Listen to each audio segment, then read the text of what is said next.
तो चलिए आगे। कल का तक बताया गया था हो 10 थे, 10 के बाद 11। आज देखेंगे हमने सकेंद्री वृत्त। सकेंद्री वृत्त जब दो या दो से अधिक वृत्त, जब दो या दो से अधिक वृत्त कहा जाएगा और सबके केंद्र एक समान हो तो उसे सकेंद्री वृत्त कहते हैं। 12 सकेंद्रीय वृत्त। देखिए सकेंद्रीय वृत्त 11 है। चलिए 11। दो या दो से अधिक वृत्त, जब दो या दो से अधिक वृत्त के समान केंद्र हो, यानी दो या कई को वृत्त बना दीजिए लेकिन केंद्र सबके एक ही रहेगा तो उसे बनने वाले वृत्त सकेंद्रीय वृत्त कहलाते हैं। देखिए ये केंद्र है, इस वृत्त का केंद्र हुआ तो हम एक और वृत्त बना दिए तो ये बड़ा वाला वृत्त के ये तो केंद्र होगा, तो ये हो गया सकेंद्रीय वृत्त। दो या दो से अधिक वृत्तों के समान केंद्र, देखिए बड़का के केंद्र यह भी हुआ, छोटा का केंद्र यह हुआ, तो ये हो गया सकेंद्रीय वृत्त। तो ये जगह ये बच रहा है ये वाला, इसको बोलेंगे वलय का क्षेत्रफल। वलय सकेंद्रीय वृत्त किसे कहते हैं? जब दो या दो से अधिक वृत्त के केंद्र समान हो, दो को बनाइए या दो से अधिक बनाइए लेकिन सबके केंद्र एक ही समान होगा, सबके एक ही को केंद्र होगा, इसको के बनाए तो एक और केंद्र तो यही होगा। जब दो या दो से अधिक वृत्त के केंद्र समान हो तो उसे सकेंद्रीय वृत्त कहते हैं। चलिए लिखिए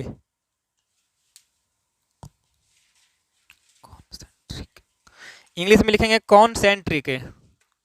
कॉन्सेंट्रिक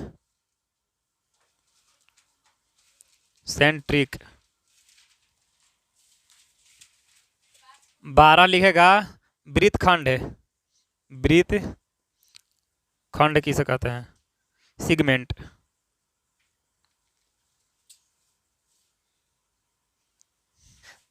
देखिए वृत्तखंड ये क्या है? जीवा, एक जीवा एवं एक चाप द्वारा घिरे भाग को वृत्तखंड कहते हैं। वृत्तखंड दो होता है, लघु दीर्घ। ये पूरा वृत्त के था ना इतना भाग हुआ तो एक जीवा एवं एक चाप, यहाँ से चाप ना यहाँ तक है, यहाँ से देखिए यहाँ तक चाप है, यहाँ से यहाँ तक एक जीवा एवं एक चाप के द्वारा घिरे भाग को वृत्तखंड कहते हैं। एक जीवा एवं एक चाप के द्वारा घिरे भाग को वृत्तखंड कहते हैं। इसको बोलेंगे लघु वृत्तखंड, लघु वृत्तखंड, और इसको बोलेंगे दीर्घ वृत्तखंड। वृत्तखंड किसे कहते हैं? एक जीवा एवं एक चाप के द्वारा घिरे भाग को वृत्तखंड कहते हैं। छोटे वाले को बोलेंगे लघु और बड़े वाले को बोलेंगे दीर्घ वृत्तखंड। चलिए इसको उतार लीजिए, लिखिए परिभाषा। लिखिए एक जीवा एवं एक चाप के द्वारा, एक जीवा एवं एक चाप के द्वारा एक जीवा एवं एक चाप के द्वारा घिरे भाग को वृत्तखंड कहते हैं। एंगल 13 केंद्रीय कोण, सेंट्रल एंगल।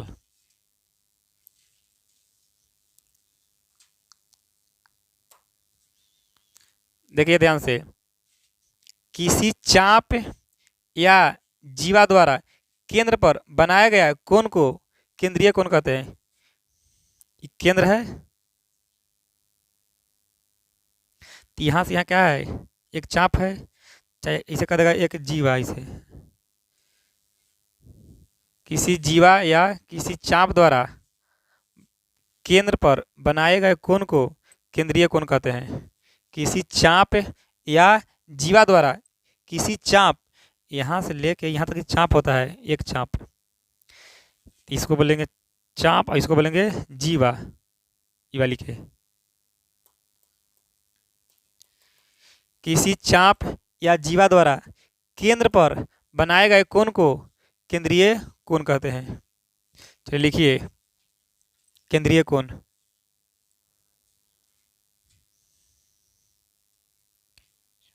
किसी चाप या जीवा द्वारा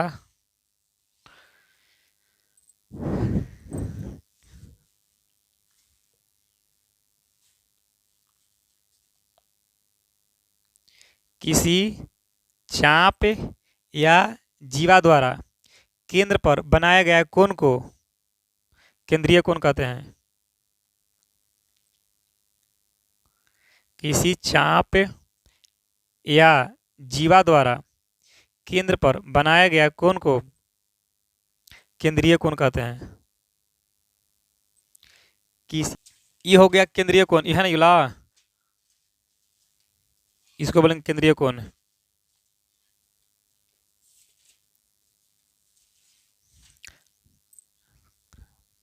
अगला लिखेगा परिधि कोण। तब परिधि सबके लोक रहा है, कहाँ होता है परिधि, तो कहूँ एकरे पर कहूँ परिधि होगा, तो ये पर कौन बनाएगा, तो परिभाषा यही रहेगा, किसी चाप या जीवा द्वारा परिधि पर बनाए गए कोण को परिधि कोण कहते हैं। 14 परिधि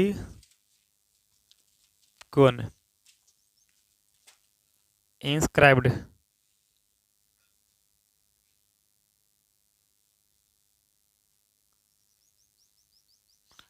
एंगल।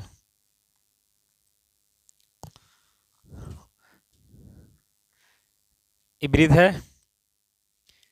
केंद्र, तो केंद्र पर तो कौन बनाएगा, तो केंद्रीय कोण। तो अबरी बनाएगा परिधि पर, तो कौन इधर परिधि पर कौन बना देगा।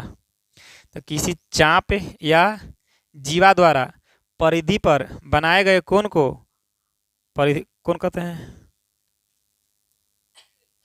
मान लो कि यहाँ से यहाँ तक एक चाप है, यहाँ से यहाँ तक ऐसे एक चाप, चाहे जीवा भी ऐसे लगा सकता है, इसे ये जीवा हो गया। तो किसी चाप या जीवा के द्वारा परिधि पर बनाए गए कोण को, यहाँ परिधि पर कोण बन गया, तो हो गया ये परिधि कोण।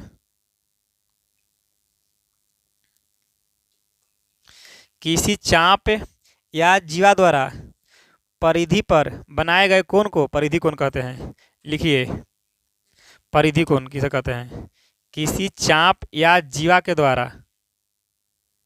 किसी चाप या जीवा के द्वारा परिधि पर बनाया गया कोण को परिधि कोण कहते हैं। अगला देखिए 15 कहता है कि वृत्त के केंद्र से जीवा पर डाला गया लंब जीवा को समद्विभाजित करता है। समझ गया। वृत्त कह रहा कि वृत्त के केंद्र से, देखिए ध्यान से, जीवा है,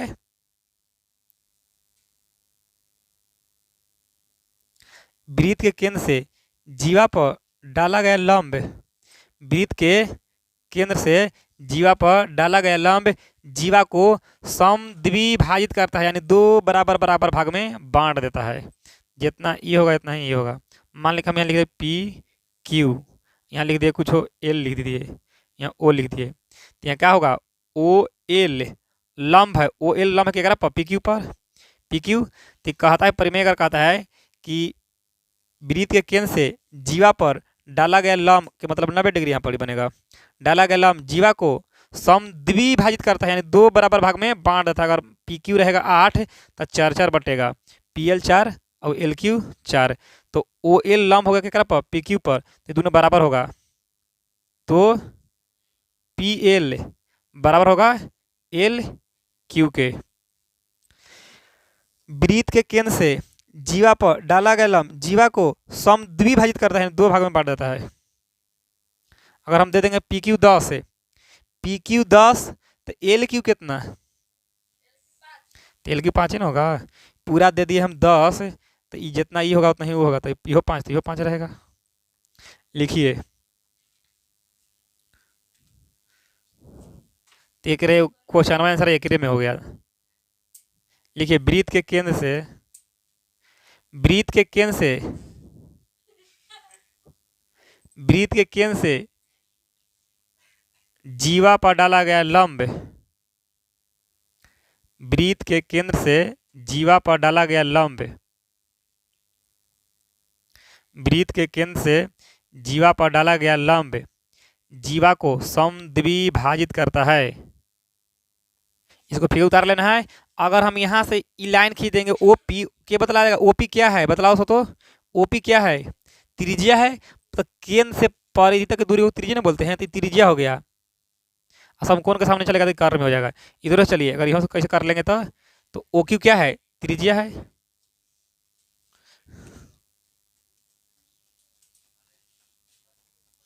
अर्धवृत्त का कोण समकोण होता है। अर्धवृत्त का कोण समकोण होता है। मान लीजिए हम वृत्त है, इसको हम आधा बनाएंगे, केंद्र है ना, तो केंद्र तोड़ेगा तो ये बनेगा आधा, ऐसे। तो अर्धवृत्त का कोण समकोण होता है।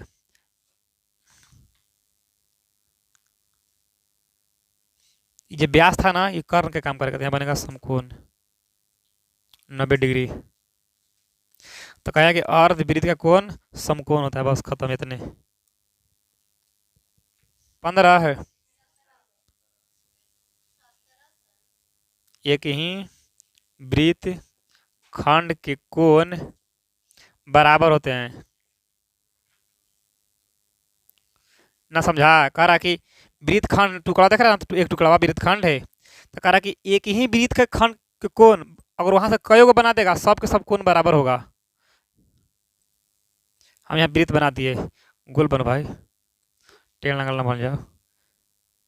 तो मान लो कि हम यहाँ से बना दिए, यहाँ से कोई बना दिए कोण, चाहे इधर में बना दिए एगो, यहाँ से एगो, यहाँ से, अच्छा हम इधर से बना दिए एगो, एकरे पसंद बना, यही ना वृत्तखंड यहाँ था इतना। तो कहा कि एक ही वृत्तखंड के कोण बराबर होगा, तो ये कोण जितना ये बनेगा ये बराबर होगा। ये x डिग्री तो यह भी x डिग्री, ये 10 तो यह भी 10। कह रहा कि एक ही वृत्तखंड है, यह ना, यहाँ से यहाँ तक वृत्तखंड है,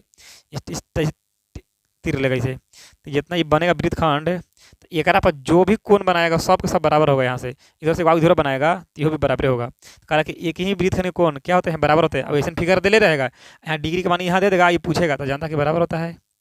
तो एक ही वृत्तखंड के कोण बराबर, यहाँ से आग बना सकता है, यहाँ से यहाँ लगा देगा तो ऐसे ऐसे, तो यह भी बनेगा 180 डिग्री। एक ही वृत्तखंड के कोण बराबर होते हैं। खत्म, उतारिए। कैसे बना देते देखो ध्यान से, ऐसे बनाएगा ना, आए तो कौन से को बना दो ऐसे, एगो चाप ऐसे ले लिए, तो यहाँ से कोई इधर में से चाप ले लो, यहाँ से ऐसे, तो यहीं से लगना चाहिए। अगर इन्हों से बनाना तो इन्हों से बना लो।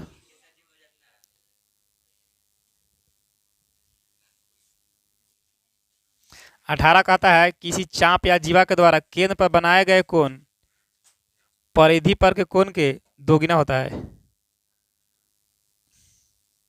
आता तो ठीक रहेगा फिगर।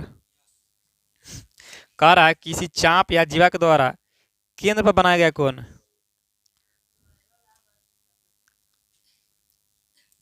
किसी चाप या जीवा के द्वारा केंद्र पर बनाया गया कोण इसके परिधि पर बनाए गए कोण के दोगुना होता है। यहीं से वो कोण इधर बना देगा, देखो ऐसे, यही ना चापा था। कह रहा है किसी चाप या जीवा के द्वारा केंद्र पर बनाया गया कोण परिधि पर के कोण के दोगुना होता है। अगर ये रहेगा 10 डिग्री तो ये रहेगा 20 डिग्री, ये ना दोगुना है। कह रहा है कि किसी चाप या जीवा के द्वारा केंद्र पर बनाया गया कोण परिधि पर के कोण के दोगुना होता है, ये दोगुना होता है। अगर ये x ये 2x हो गया, काम खत्म। लिखिए, किसी चाप के द्वारा केंद्र पर बनाया गया कोण, किसी चाप के द्वारा केंद्र पर बनाया गया कोण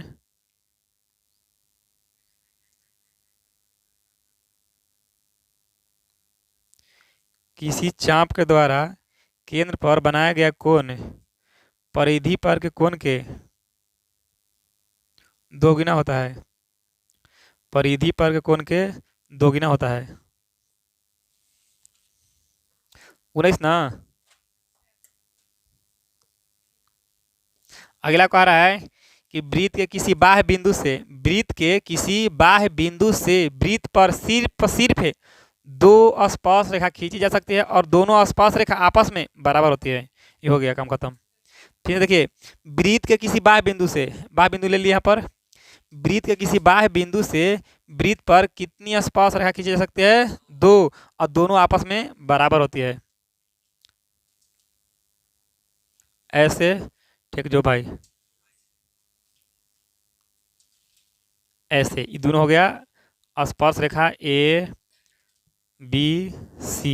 ये दोनों हो जाएगा, कुछ होगा बराबर, ए बी बराबर ए सी। अगर यहाँ से डालेगा त्रिज्या, यहाँ से ऐसे, और यहाँ से भी डालेगा त्रिज्या ऐसे, तो ये हो गया त्रिज्या। तो स्पर्श रेखा त्रिज्या पर होती है लंब, याद रखना। लंब का मतलब 90 डिग्री। तो ये 90 दे ही दिया, तो फिर तो मान निकालना कहेगा। में लिखेगा कि वृत्त के किसी बाह्य बिंदु से वृत्त पर कितनी स्पर्श रेखा खींच सकते हैं? 2, और दोनों आपस में बराबर होते हैं। लिखिए,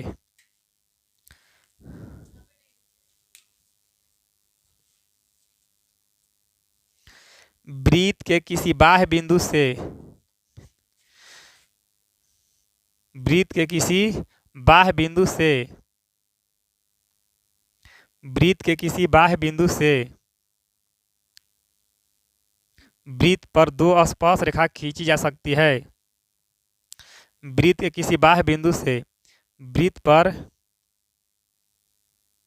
दो स्पर्श रेखा खींची जा सकती है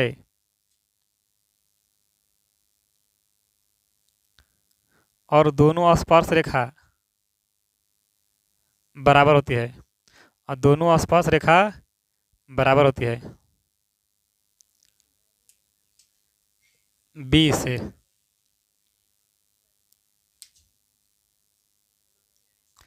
देखिए, दो जीवा एक वृत्त को अंदर या बाहर प्रतिच्छेद करे तो उनके गुणनफलों आपस में बराबर होते हैं। न पता चला?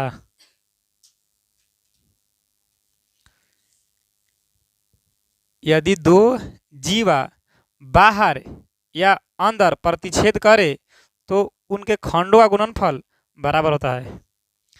एक जीवा हम लगा दिए ऐसे, एक लगा दिए ऐसे, हम इसको नाम दे दिए ए बी सी डी, हम नाम दे दिए पी।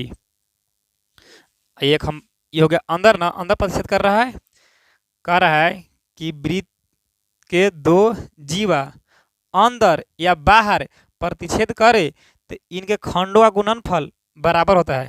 ये तो अंदर प्रतिच्छेद किया, बाहर कैसे प्रतिच्छेद करेगा?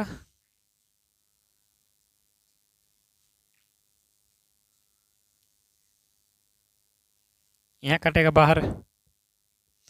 देखिए तो कह रहा है कि वृत्त के दो जीवा अंदर या बाहर प्रतिच्छेद करे तो इनके खंडों का गुणनफल बराबर होते हैं। जैसे में ए पी गुने पी बी, तो इधर होगा सी पी गुने पी डी। ऐसे वृत्त के दो जीवा बाहर अंदर या बाहर प्रतिच्छेद करे तो इनके खंडों का गुणनफल बराबर होता है। यानी एक नहीं गुना करेंगे और एक नहीं गुना करेंगे तो बराबर आंसर आएगा। और यहाँ भी नाम दे देते हैं A B C D E. चलिए, एक में तो नहीं दिक्कत हो जाएगा। एक में क्या होगा? ए बी गुने ए ई बराबर होगा, बतलाओ सो, ए सी गुने ए डी। जब मैथ बनाएगा ना तो मान दे देगा, एक मान दे देगा, फिर बनाने कह देगा। फिर से फिर से कह रहा है कि वृत्त के दो जीवा अंदर या बाहर प्रतिच्छेद करे तो इनके खंडों का गुणनफल आपस में बराबर होते हैं। सी पी पी डी हो यूलन है ए पी पी बी, अभी है सी पी पी डी। एक में याद रखना, ई तो भुलाएगा नहीं, ई भुलाएगा ज़्यादा। ई नहीं भुलाएगा का है कि सी पी और पी डी हो जाएगा, ए पी और पी भी होगा। ई में देखिए बाढ़ का, तब फिर छोटा का, फिर बढ़ का और छोटा का बाहर वाला ले आया है। यहाँ से पहले ले आया था बाढ़ का और फिर छोटा, फिर यहाँ से बड़ा, यहाँ से छोटा। ई भुला सकता है, ई वाला नहीं भुलाएगा। चलिए लिखिए,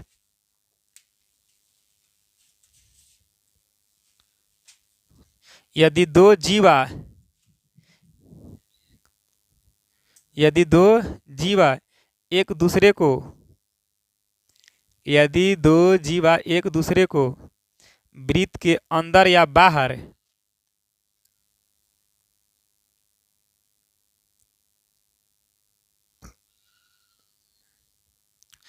यदि दो जीवा एक दूसरे को वृत्त के अंदर या बाहर करे तो प्रतिच्छेद करे तो उनके खंडों का गुणनफल बराबर होता है।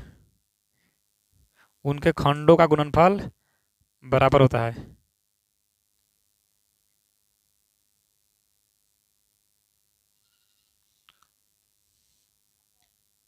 अब फिगर उतार लेना है। दोनों तो ही है, दोनों पर मैथवा मिलेगा ना, तब अब वृत्त के केंद्र बीच में रहेगा यहाँ पर।